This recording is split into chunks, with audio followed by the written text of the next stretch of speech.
A vida em Teherã realmente foram páginas de um livro que eu jamais imaginava escrever.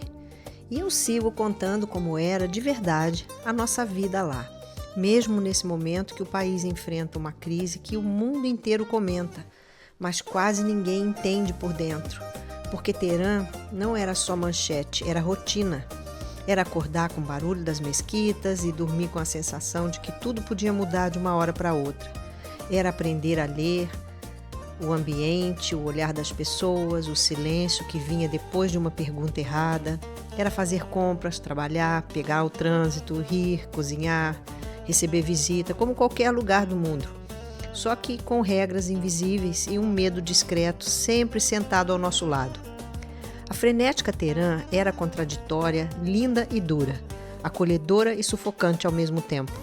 Um lugar onde a vida continuava acontecendo, mesmo quando parecia que estava tudo prestes a desabar. E é exatamente por isso que eu preciso contar, para tirar o Irã do estereótipo e colocar você dentro do que eu vivi, sem filtro, sem romantização e sem aquela visão de fora que significa tudo. Agora, vem comigo porque o que eu vi e vivi em Teherã não cabe em uma frase e muito menos em uma notícia. Neste vídeo, conto como funcionava o trânsito insano da cidade, explico a razão daqueles balangandãs cheios de penduricalhos espalhados pela cidade que carregam histórias duras, falo também do poder das amizades, meu grande sustentáculo nos dias mais difíceis. Relembro as viagens nos países vizinhos e as festas na casa do Cláudio Romanini, encontros que atravessaram o tempo e ficaram marcados para sempre na memória e na história de Teherã. Essas festas deram o que falar, assim como também dariam centenas de páginas de outro livro. Contando as minhas peripécias diárias, eu sempre ouvi alguém dizer: Cris, você precisa escrever isso. No vídeo anterior, prometi falar sobre tudo que aprontamos no final da Copa do Mundo de 2002. Mas eu vou contar primeiro como era o trânsito em Teherã, porque é uma verdadeira loucura e tem o poder de enlouquecer qualquer pessoa. Mas, curiosamente, não há buzinas constantes e nem xingamentos. E os acidentes são raríssimos, pode acreditar. O caos é absoluto, aparentemente sem leis, resultado da anarquia generalizada e do excesso de veículos. A única regra clara é simples: tem preferência quem se atreve a entrar primeiro e ponto final. Os motoristas seguem avançando conforme surgem pequenos espaços. Se o carro da frente para, a solução é virar o volante e encaixar o carro onde der. Piscas quase não são usados e mesmo que fossem, pouco ajudariam diante das manobras bruscas e imprevisíveis que eles fazem. Alguns semáforos são respeitados, outros ignorados. Nas vias principais, o volume de carros impõe certa ordem, mas nas ruas menores, o caos domina. Placas de sentido proibido parecem decorativas e discussões entre motoristas são comuns. As motocicletas são um capítulo à parte. Circulam entre os carros, corredores de ônibus e até nas calçadas. Em Teherã, nem mesmo caminhar pela calçada é garantia de segurança. O trânsito é um pesadelo até para os motoristas experientes. Ainda assim, o número de acidentes e atropelamentos que vi foi surpreendente baixo. Os carros estacionam de qualquer jeito, dos dois lados da rua e em ladeiras estreitas, sem mão definida, dois veículos em sentidos opostos criam situações absurdas. Quando alguém resolvia ceder, precisava subir a ladeira de ré, torcendo para não aparecer outro carro. Dizem que esse trânsito reflete a necessidade dos iranianos de extravasar suas restrições da vida cotidiana, transformando ruas e carros em um raro espaço de liberdade. O curioso é que eles não parecem se incomodar com a confusão silenciosa, quase sem buzinas. O que realmente incomoda são os engarrafamentos constantes. Nos dias de neve com gelo no asfalto, o caos ficava completo. Vocês não têm ideia de como é o inverno em Teherã. Eu acho que ninguém imagina. Quando a Avenida Valhas para, os motoristas simplesmente desligam o motor. Eu até perdi a conta de quantas vezes fiquei presa no trânsito em Teherã. Eu penso que nós não temos que limitar desafio nenhum, nem que desafiar os próprios limites, mas olha, eu nunca tinha cogitado dirigir em Teherã e nem sonhava, até o dia que adquiri uma patrol com motorista. Mas mesmo assim, de vez em quando, eu saía sozinha para perder o medo e encarar aquela loucura no modo local, reagindo com as mesmas maluquices que para eles era tudo normal. No Irã, pelo menos uma certeza existe. Dá para ficar parada no trânsito de janela aberta, sem paranoia de assalto, arrastão. Isso simplesmente nunca rola por lá. Uma vez fiquei presa no trânsito com Salé e quando fui puxar o cinto, ele soltou a pérola de que mulher não era obrigada a usar o cinto no Irã, como se a vida delas valesse menos. Eu explodi na hora e deixei bem claro o que eu achava daquilo. Ele só sorria porque fazia de propósito, eu acho que ele adorava me provocar e se divertir com as minhas broncas, principalmente quando eu reclamava em português, só para ele ficar morrendo de curiosidade depois. De tanto ouvir Salé repetir que no Irã as mulheres não tinham direitos, acabei entendendo o verdadeiro significado daqueles objetos cheios de penduricalhos parecidos com pequenos carrosséis, instalados em frente a alguns edifícios. Mas ele nem precisou me explicar nada, porque eu também não tive coragem de perguntar, porque eu já sabia exatamente o que eles representavam. Quando alguém importante ou rico morria no Irã, aqueles objetos ornamentados, cheios de penduricalhos, eram colocados na entrada do prédio ou da casa onde a pessoa tinha vivido e ficavam ali por meses.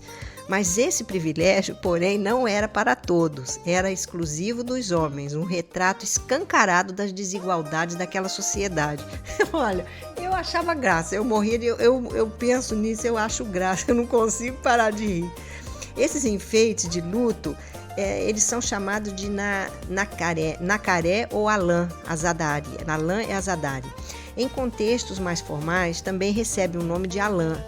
São os estandartes usados na tradição islâmica xiita para simbolizar respeito, reverência e lamento pela morte de figuras importantes.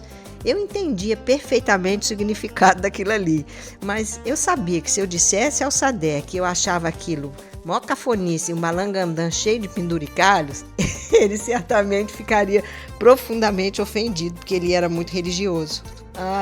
Só rindo mesmo. Mas as nossas viagens, dentro e fora do Irã, eram um alívio para a alma. Nossa, cada semaninha de férias que nós tínhamos, nós saíamos fora, ia viajar, ia para algum lugar. A história, a cultura, a energia de cada lugar nos absorviam por completo, trocando qualquer peso por curiosidade e sede de descoberta, como foi a nossa viagem em Isfahan, Shiraz e os passeios pelos desertos que eu contei em vídeos anteriores. Além do Irã, nós explorávamos países vizinhos e também íamos com frequência à Europa, vivendo experiências que ampliavam nossa visão do mundo e enriqueciam nossa bagagem cultural. Entre as viagens mais emocionantes passaram Emirados Árabes, Egito, Malásia, Sri Lanka, as Ilhas Maldivas, um sonho indescritível que só foi possível pela proximidade. Meus anos em Teherã foram marcantes, tínhamos um padrão de vida altíssimo, nos divertíamos muito, viajávamos e ainda conseguíamos ajudar pessoas. E como acontece em lugares difíceis, isso também fortaleceu a nossa união e fez cada um oferecer o melhor de si. Em Teherã, meus sentimentos viviam no modo montanha-russa. Uma hora tudo era leve e engraçado, na outra pesado, triste. Foi lá que aprendi na prática a transformar problemas em soluções. A verdade é que se não fossem aqueles amigos, minha vida ali não teria sido como foi, não teria tido nenhum sentido.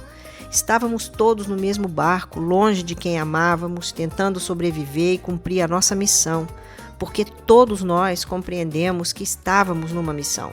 Porém, havia algo que nos unia e nos dava força e resiliência, que eram as nossas reuniões semanais.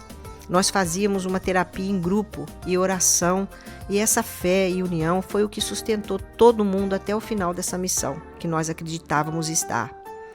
O que vivemos ali foi único e irrepetível, o Irã do dia a dia que não aparece nos noticiários, o outro lado do bicho-papão que não é mostrado pelas mídias. A irmã Bernarda sempre dizia que estávamos no lugar certo com as pessoas certas num grupo que nunca mais se repetiria em Teherã. Esse círculo de amizades foi a minha maior força. Quando a saudade ou a vontade de desistir batia, Eu encontrava saída porque ali ninguém afundava sozinho. Se um caía, o grupo se unia para levantar e assim os anos foram passando. Bem, agora vamos para o que todos estão esperando e ansiosos para saber. O que fizemos em Teherã na final da Copa de 2002. Vocês devem saber que no Irã é extremamente proibido comemorações nas ruas, né? Pois é, então vamos começando pela Avenida Valhas. A Avenida Valhas, que na prática é simplesmente Rua Valhas, foi construída por ordem do Shah Reza Pahlavi e é a linha direta que costura Teherã de cima para baixo, ou seja, ela liga o norte ao sul da cidade. E segundo um jornalista britânico, é uma das ruas mais extensas do mundo. A Valhas é arborizada, é vibrante, ela reúne de tudo um pouco. Lojas, shoppings, camelôs, hotéis, restaurantes, parques, centros culturais e escritórios importantes, inclusive do setor petrolífero, onde ficava o escritório da nossa empresa. Tudo acontece na Valhas. Protestos, encontros casuais, famílias caminhando à noite, piquenique, artistas de rua tocando instrumentos, criança brincando, vendedor lendo sorte, periquito em caixinha, pessoas sendo defumadas para espantar o azar, o trânsito parado, engarrafamento, flores espalhadas pelas calçadas e, claro, a vigilância constante da polícia religiosa, que fica para cima e para baixo, apenas vigiando as pessoas.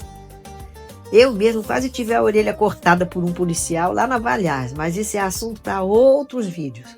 A Valhas pulsa com movimento e diversidade, sendo um dos cenários mais vivos e multifacetados de Teherã. E também foi o palco das maiores loucuras que cometemos no Irã, incluindo a inesquecível comemoração da vitória do Brasil na Copa do Mundo de 2002. Bom, para que vocês entendam bem, eu vou começar do começo porque tem intriga no meio dessa história. O embaixador brasileiro resolveu assistir a final da Copa na Embaixada da Alemanha e ainda torceu para a Alemanha.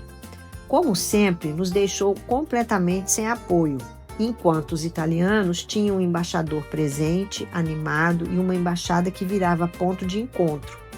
Diferente do nosso, que além de ausente, mal falava português conosco.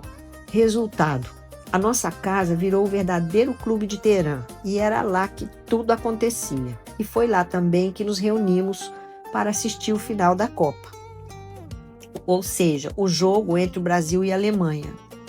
Os amigos foram chegando com comida, bebida, frutas e, claro, todo mundo vestido em verde e amarelo. Quando o Brasil marcou o gol da vitória contra a Alemanha, a euforia simplesmente explodiu. Perdemos qualquer noção de juízo, de tudo, e resolvemos sair em carreata pela Valhas, com bandeiras do Brasil buzinando e gritando: Brasil, Brasil, Brasil.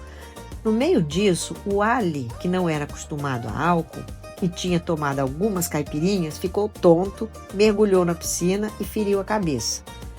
Mas ele colocou um chumaço de gás e mesmo assim foi para a carreata conosco.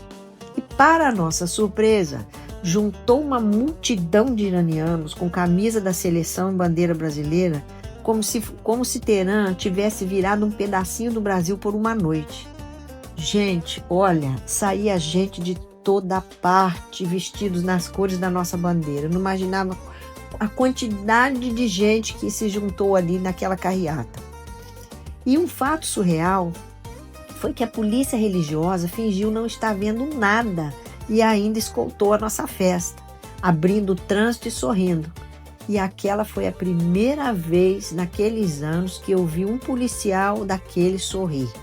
Quer saber? Eu acho que eles estavam doidos para entrar na nossa comemoração também. Eu estava com o rosto pintado, metade verde e metade amarelo, e com a camisa da seleção amarrada na cabeça. Juízo zero. A filha do capitão também teve muita coragem quando saiu do carro de minissaia pelas ruas. E os iranianos corriam atrás dos carros gritando Brasile, Brasile. Os pais com crianças no colo, correndo atrás dos carros, pedindo uma bandeira. Eles pediam bandeira, camisa, qualquer coisa verde e amarela que a gente pudesse dar.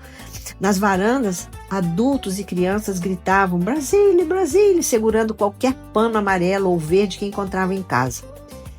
Olha, eu nunca tinha visto Teherã tão colorido daquela forma, só que numa palheta bem específica, verde, amarelo, azul e branco. A valhagem estava literalmente pintada com as cores do Brasil.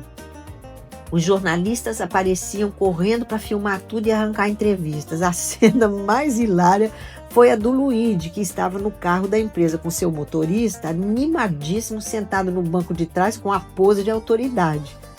Todo mundo estava achando que ele era o embaixador do Brasil e os jornalistas em motocicletas do lado enfiavam o microfone na janela pedindo entrevista. Essa cena foi hilária.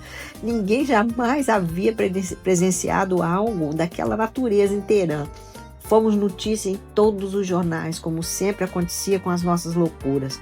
Nós sempre estávamos nas páginas dos jornais pelas doideiras que aprontávamos na cidade. O goleiro do Brasil foi destaque na manchete do principal jornal de Teherã, com uma foto impressionante esticado no ar em uma defesa espetacular. Não era o Tafarel, eu acho que o goleiro, naquela época, o goleiro da seleção em 2002, era um goleiro do Palmeiras, eu acho. Bom, ele fez uma defesa extraordinária, eu não me lembro o nome dele, eu guardo o recorte do jornal até hoje. Se alguém lembrar o nome, escreva aqui embaixo, por favor. Bem, qual era o mulá ou ayatolá que poderia impedir um brasileiro de comemorar a vitória no final de uma Copa do Mundo? Muito embora comemorações fossem expressamente proibidas no Irã, né? O fato é que a Avenida Valhas ficou colorida não apenas nas nossas lembranças, mas como estará eternamente em nossos corações. No dia seguinte, para nossa surpresa e preocupação, o Ali contou que havia ido ao hospital e, após alguns exames, foi constatada uma fratura no crânio. Meu Deus, o Ali fraturou o crânio lá em casa. Nós ficamos todos muito preocupados, ele ficou muito abatido. Mas ele acabou voltando para a comemoração que durou a semana inteira, com muita bebida e muito churrasco preparado pelo capitão, que era o mestre churrasqueiro da nossa turma, mesmo com aquela carne que não tinha sangue nenhum, porque os iranianos sangram o boi na hora do abate. Ai, é horrível, mas a gente comia assim mesmo, numa felicidade que ninguém imagina. Qualquer coisa, por mais banal que fosse, era motivo de felicidade para nós. A felicidade para nós estava nas coisas mais simples e insignificantes para muita gente. Nós éramos um grupo muito unido, mas muito mais do que as pessoas possam imaginar, tanto nas loucuras, nas alegrias, como nas tristezas. Entre nós, tudo era dividido, até as chaves das nossas casas. As freiras sabiam absolutamente tudo o que acontecia, e eu acho que, com o tempo, elas aprenderam a fina arte da espionagem iraniana. Elas viviam dizendo: gente, nunca mais vai existir um grupo como o de vocês em Teherã. Vocês vão fazer muita falta. Elas falavam isso com os olhos cheios d'água. Aquelas irmãs foram verdadeiras luzes nas nossas vidas e cúmplices das nossas maiores loucuras, inclusive ajudando gente a fugir do país. Tem até um filme sobre isso. A líder desse grupo de freiras era uma brasileira que estava em missão lá no Irã há 53 anos. Na verdade, elas nem eram mais freiras, elas todas eram dissidentes da Igreja Católica e elas fundaram uma congregação só para elas. O vídeo em que eu falo sobre essas irmãs, sobre essa congregação, teve muito pouca visibilidade. Sinceramente, as pessoas não sabem o que elas estão perdendo em não assistir, porque talvez elas pensem que fala sobre freiras, mulheres vestidas de preto, cheias de regras, usando o hábito da cabeça aos pés. Nossa, muito distante da realidade delas, muito. Elas eram extremamente o oposto. Vale muito a pena assistir o vídeo sobre as freiras. As histórias são surpreendentes e as aprontações são reais e vocês vão sorrir muito. As pessoas se espantam quando eu digo que eu vivi no Irã um dos anos mais felizes da minha vida, e isso aconteceu justamente por tudo que vivemos ali e pelas amizades que construímos, inclusive com essas freiras. O Irã é um mundo que ninguém imagina, gente. Aquele povo ali é muito especial, é um povo colorido e um povo que resiste anos e anos à espera da libertação, há mais de 4 décadas, né? É um país que deveria ser o epicentro do turismo histórico do planeta, reduzido à caricatura do medo. É triste, é muito triste. E é por isso que dói, sabe? Dói ver um lugar tão grandioso ter sido amordaçado pelo fanatismo ideológico, a praga do fanatismo que foi lançada sobre a Pérsia, mudando o destino e o rumo inteiro de uma nação. É triste. Bom, mas eu preciso parar por aqui, senão amanhã eu levo o sermão do meu editor, por ter me prolongado muito, saído completamente do script e deixado a emoção assumir o volante aqui. Essa parte eu não li, eu só fechei os olhos e voltei no tempo. No próximo vídeo eu vou contar as situações bizarras que vivemos lá. Apesar de estarmos quase chegando ao fim do livro, ainda tem muitas histórias interessantes e divertidas pela frente. No próximo, não vou contar aqui hoje sobre as festas na casa do Cláudio, sobretudo a festa de carnaval que virou tradição em Teherã. Eu vou deixar para o próximo, porque no próximo também vou falar sobre o sufoco que passei por causa de uma garrafa. Uma garrafa de vinho vazia que eu pintei e a irmã Bernarda levou de presente para uma autoridade iraniana. E isso deu pano para manga, gente. Nossa Senhora, vocês não querem imaginar. Eu vou contar essa confusão toda e também a confusão com a embaixatriz alemã do Brasil. Vocês vão saber disso no próximo vídeo, tá? Prometo. Olha, obrigada por me acompanharem até aqui. Obrigada pelas curtidas, pelas inscrições, pelos comentários que sempre as pessoas deixam. Deixo aqui também um grande abraço para todos e, como dizem os youtubers, até o próximo vídeo. Eu admiro muito esse pessoal porque isso aqui dá muito trabalho. Tchau, fui.